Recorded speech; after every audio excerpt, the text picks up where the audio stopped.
ఉపవాసం అనగానే బైబిల్ ప్రకారం అన్నీ మానుకొని దేవునికి దగ్గరగా ఉండి ఆయన స్వరాన్ని వినడం. ఎందుకు ఉపవాసం ఉంటున్నావని అడిగితే ఒక ఆయన అన్నాడట, మొన్న ఎగ్జామ్ రాశానంటే దానికి మంచి రిజల్ట్. నువ్వెందుకు ఉపవాసం ఉంటున్నావు, ఈ మధ్యకాలంలో తెగ ఉంటున్నావు, సన్నంగా అయిపోతున్నావంటే సన్నం కావాలని అన్నాడు. పిచ్చి అసలు దేవుడి దగ్గర కాదు. ఇల్లు కట్టడానికో, ఉద్యోగం కొరకో, పెళ్లి కోసమో, పెళ్ళిళ్ళ కోసమో, లేదా ఏదో కట్టడాల కోసమో, ఏదో కోసం నువ్వు ఉపవాసం ఉండాలని బైబిల్లో ఎక్కడుంది? అది వాక్యానుసారం కాదు.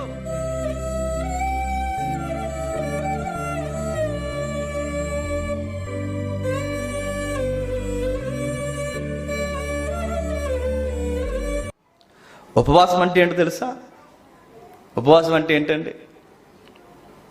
అర్థాలు చెప్పండి. ఉపవాసం అంటే ప్లస్ వాసము, ఉపవాసము, అది కదా.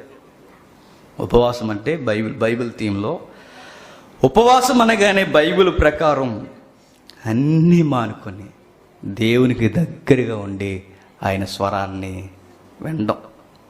మరలా నేను చెప్తున్నా, అన్నీ మానుకొని మీ బైబిల్లో చూడండి, వాళ్ళు ఉపవాసం ఉన్నారంటే ధర్మశాస్త్రం చదివించుకొని వినేవారంట. ఎవరు? బైబిల్ ఉపవాసం అన్నీ అంటే ఒక్క మాటలో చెప్పాలంటే ఉపవాసం దేనికి ఉండాలంటే దేవునికి దగ్గరగా వచ్చి ఆయన స్వరాన్ని వినడానికే ఉపవాసం ఉండాలి. నేను అడుగుతున్నాను, ఈరోజు దేవుని స్వరాన్ని వినడానికి ఉపవాసం చేసే వాళ్ళు ఉన్నారండి? ఈరోజు మీరు ఎందుకు ఉపవాసం ఉన్నారండి అంటే, నేను దేవుని స్వరం వినాలనుకుంటున్నానండి, ఆయన నాతో ఏం మాట్లాడుతున్నాడు, ఆయన మాట ఏమై ఉందో ఈ 40 రోజుల ఉపవాసం నేను వినాలనుకుంటున్నాను అని వాళ్ళు ఉన్నారు. ఎందుకు ఉపవాసం ఉంటున్నావని అడిగితే ఒక ఆయన అన్నాడట, మొన్న ఎగ్జామ్ రాశానండి దానికి మంచి రిజల్ట్ రావాలని. ఎంత గొప్ప ఉపవాసం! పరీక్ష కోసం ఉపవాసం. నువ్వెందుకు ఉన్నావో ఉపవాసం అంటే, సగం గోళ్ళు అయ్యేయండి, ఇంకా స్లాబ్ అవ్వాలి. సగం గోళ్ళు అయ్యి సగం ఇంకా స్లాబ్ అవ్వాలని ఉపవాసం ఉన్నావా? బైబిల్లో ఉండే ఉపవాసం ఏంటి? నువ్వు ఉండే ఉపవాసం ఏంటి? నువ్వెందుకు ఉపవాసం ఉంటున్నావు, ఈ మధ్యకాలంలో తెగ ఉంటున్నావు, సన్నంగా అయిపోతున్నావంటే సన్నం కావాలని అంటున్నాడట. అలాంటి వాళ్ళు ఉంటున్నారు తెలుసా? పనిలో పని అంటే పుణ్యం వస్తుంది, పనిలో పని ఇటు సన్నపడ్డం వస్తుంది, ఫిట్నెస్ వస్తుందని, కలిసి వస్తుందని నీ దొంగ బడ్జెట్ లెక్కలు దేవుడి దగ్గర తెస్తే అంత అమాయకుడు అనుకుంటున్నావా? ఇది తగ్గిద్ది, ఏ గుండెపోటు వచ్చేది, దరిద్రం వదిలిపోదండి.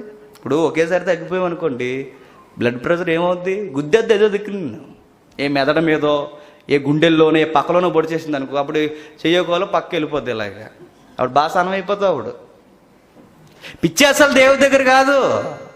ఇల్లు కట్టడానికో, ఉద్యోగం కొరకో, పెళ్లి కోసమో, పెళ్ళిళ్ళ కోసమో, లేదా ఏదో కట్టడాల కోసమో, ఏదో కోసం నువ్వు ఉపవాసం ఉండాలని బైబిల్లో ఎక్కడుంది? అది వాక్యానుసారం కాదు. ఉపవాసం ఎందుకు ఉండాలి అంటే, నేను అన్నీ మానుకొని, ఇంక్లూడింగ్ భోజనం కూడా మానుకొని, ఆ టైం కూడా నేను దేవుని దగ్గరికి తెచ్చి ఆయన దగ్గరుండి ఆయన స్వరాన్ని వినడానికి నేను సమయాన్ని పూర్తిగా ఇవ్వాలట. ప్రతి వారం ఇస్తున్నారు మీరు. నిజానికి మీకు టైం ఎన్ని గంటలకి అయిపోవాలి? 1 గంటకి అయిపోవాలి. మీకు ప్రతి వారం గంట ఉపవాసం మీకు ఎన్ని గంటలు అవుతుంది? 2 గంటలు. రెండు అయిపోతుందంటే మీరు ప్రతి వారం ఏం చేస్తున్నారు? గంట ఉపవాసం. ఈ లెక్క మీరు అనుకోవచ్చు, అంటే మనం ఉపవాసం ఉంటున్నాం అనమాట. దేవుని స్వరమే కంటే వింటున్నారు, ఈ గంట ఏమైనా సోది వింటున్నారు ఇక్కడ. కానీ మూలుక్కుంటూ వినకండి. అలా మూలుక్కుని విన్నే ఏమైపోయారు? చచ్చిపోయారు. వాళ్ళు అరణ్యంలో రాలిపోయారు. ఉన్న గంట అయినా ఆలస్యమైన పర్లేదు. చాలామంది అంటున్నారండి, షుగర్లో బీపీలు ఉన్నవారండి. నీ షుగర్ ఉన్నా బీపీ ఉన్నా నేను బతికించేవాడు ఎవడో ఉంది ఇక్కడ? మరేంటి మరి?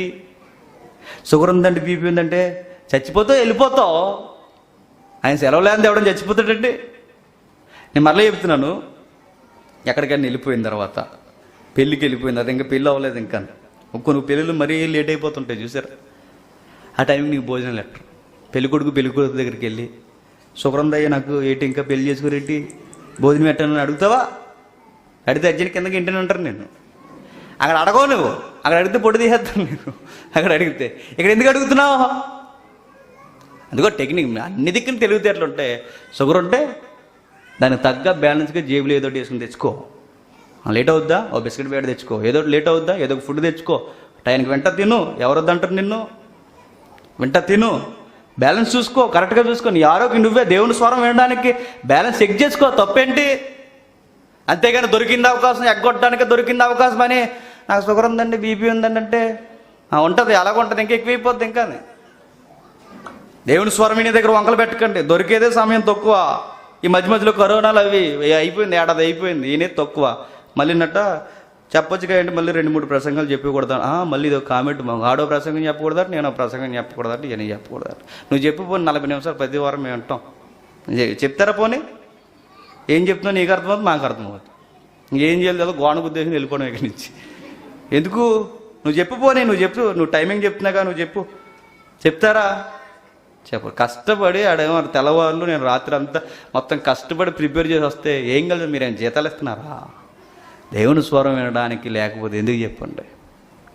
ఒక మాట ముగించుకుందాం. అంటే ఒక మాట, ఉపవాసం దేనికి అంటే గొప్ప రాజ్యాన్ని స్థాపించాలి అంటే, గొప్ప కార్యాలు జరిగించాలి అంటే, గొప్ప ఉద్యమం రెగరాలి అంటే ఉపవాసం, ఆకలి దప్పులు చాలా అవసరం అట. యేసుక్రీస్తు వారు అది చేశారు చూడండి. ఆయన గొప్ప ఉజ్జీవాన్ని తీసుకురావడానికి, గొప్పగా పరీక్షలు చేయడానికి, లేదా గొప్ప గొప్ప రాజ్యాన్ని స్థాపించడానికి ఆయన ఎదుర్కొన్నది ఏంటో చెప్పండి? ఉపవాసం, ఆకలి దప్పులు. నీ సేవ ఘనముగా ఉండాలన్నా, నీ సువార్త మాటలు ఘనముగా ఉండాలన్నా నువ్వు టైం కేటాయించి దేవుని స్వరం విని ఉపవాస ఆకలి దప్పులతో నువ్వు వెళ్ళి చూడు, నీ పరిచర్య ఎంత బాగా జరుగుతుందో. బాగా జరుగుద్ది ఖచ్చితంగా. యేసుప్రభు నీకు నాకు నేర్పుతున్నాడు. ఇదిగో ఆయన నేర్పుతున్నది ఏమిటి అంటే తిండి కోసం, బట్ట కోసం, వీటి కోసం ఆలోచించి టెన్షన్ అయిపోకుండా అన్ని పక్కన పడేయండి. దేవుని స్వరాన్ని వినడానికి టైం ఇచ్చించండి, టయాన్ని కేటాయించండి. దేవ ఆదివారం వచ్చిందయ్యా, వారం అంతా మమ్మల్ని కాపాడావయ్యా, నీ స్వరం విని మమ్మల్ని మరలా మా గిన్నె నిండి పొర్లేలా నీ వాక్యం చేత మమ్మల్ని నింపు, మమ్మల్ని దీవించు. నీ వాక్యం వింటే మాకు చాలు, నీ స్వరం వింటే మాకు చాలు, నీ స్వరమే మాకు నెమ్మది దయచేస్తుంది. అది విను. దేవునికి నెమ్మది ఇవ్వకపోతే